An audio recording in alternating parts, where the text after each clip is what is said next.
Salam sejahtera Malaysia. Denyut nadi suara rakyat bergema di channel ini. Sebelum kita mulakan berita pada hari ini, jangan lupa tekan butang subscribe, like dan share. Sila tinggalkan komen anda. Denyut nadi suara rakyat terus bergema di channel ini.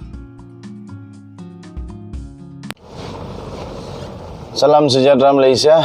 Selamat pagi tuan-tuan dan puan-puan yang dihormati sekalian. Denyut nadi suara rakyat bergema di channel ini. Terima kasih diucapkan kepada yang sudah tekan butang subscribe. Bagi kamu yang belum lagi tekan butang subscribe, saya mohon untuk bantu saya supaya saya dapat lebih bersemangat membuat konten-konten yang lebih berkualiti. Tolong tekan butang subscribe, like dan share serta komen banyak-banyak supaya channel saya boleh berkembang lagi besar dan saya lebih bersemangat untuk buat konten-konten yang bagus-bagus. Okey. Tuan-tuan dan puan yang dihormati sekalian, Anwar Ibrahim memang patut diberi pujian kerana keberaniannya di dalam pentadbirannya di dalam kerajaan perpaduan yang saya dapat katakan bahawa beliau seorang yang tidak takut kalah. Pertama. Kedua, beliau tidak takut untuk membuktikan apa yang dia kata benar. Kemudian dia juga tidak pernah takut dengan ugutan daripada orang-orang politik. Dia juga tidak pernah takut dengan apa jua bentuk kritikan. Dia akan mendepani dengan baik.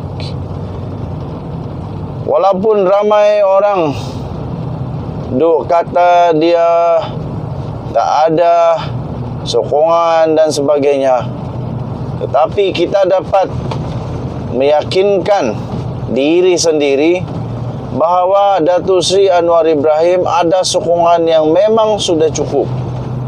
Buktinya, Majlis Raja-Raja Melayu dan Seri Paduka Baginda yang di-Pertuan Agong telah berkenan untuk melantik beliau sebagai Perdana Menteri selepas perbincangan di antara Majlis Raja-Raja dan juga pertimbangan yang paling khusus, pertimbangan yang paling muktamad daripada Seri Paduka Baginda yang di-Pertuan Agong. Terkini ini, orang tanya, masih betulkah Anwar Ibrahim berani untuk buat usul undi percaya nanti apabila sidang parlimen, sidang Dewan Rakyat dibuka semula pada Disember, 19 Disember kalau tidak silap. Dan Anwar Ibrahim mengesahkan bahawa usul itu tetap akan diteruskan. Usul itu tetap akan diteruskan dan tak akan ada apa-apa yang berubah. Ini barulah berani. Ini baru berani. Hashtag ini baru berani. Adakah Perdana Menteri sebelum ini yang berani buat seperti Anwar Ibrahim buat? Tak ada. Yang ada cuba untuk memperpanjangkan nyawa politik, nyawa kuasa, memperpanjangkan dengan apa saja cara sekalipun supaya dapat berkuasa dengan panjang sikit pun tidak apalah. Tapi Anwar Ibrahim tidak. Ini barulah berani. Ini baru Perdana Menteri. Masih ramai juga orang-orang yang masih mempersoalkan keabsahan Datuk Seri Anwar Ibrahim. Jangan sampai derhaka kepada Seri Paduka Baginda yang di-Pertuan Agong dan Raja-Raja Melayu. Jangan sampai kamu derhaka kepada Raja Melayu, terutamanya yang di-Pertuan Agong. Bukankah salah satu daripada perlembagaan salah satu daripada tujuan parti untuk mempertahankan kedaulatan Raja-Raja Melayu? Tapi kenapa seolah-olah mempersoalkan pula. Ini yang bikin pening kepala nih. Kenapa perlu dipersoalkan titah Seri Paduka Baginda Yang di-Pertuan Agong dan juga Raja-Raja Melayu Malaysia? Kenapa perlu dipersoalkan keabsahan Anwar Ibrahim apabila bukan sahaja keputusan itu dibuat oleh Yang di-Pertuan Agong, tetapi selepas perbincangan dengan Raja-Raja Melayu? Okey, tahniah diucapkan kepada Anwar Ibrahim yang setakat ini membawa aura yang amat positif kepada negara Malaysia, sehingga seluruh dunia telah mengiktiraf, mereka menyokong Datuk Seri Anwar Ibrahim. Semua pemimpin-pemimpin dunia, tidak kiralah apa agama, telah pun memberikan tanda menyokong mereka kepada Datuk Seri Anwar Ibrahim yang telah diangkat menjadi Perdana Menteri Malaysia. Tahniah diucapkan sekali lagi kepada Datuk Seri Anwar Ibrahim. Denyut nadi suara rakyat bergema di channel ini. Kita jumpa lagi. Bye-bye. Salam sejahtera Malaysia, selamat petang tuan-tuan dan puan-puan yang dihormati sekalian.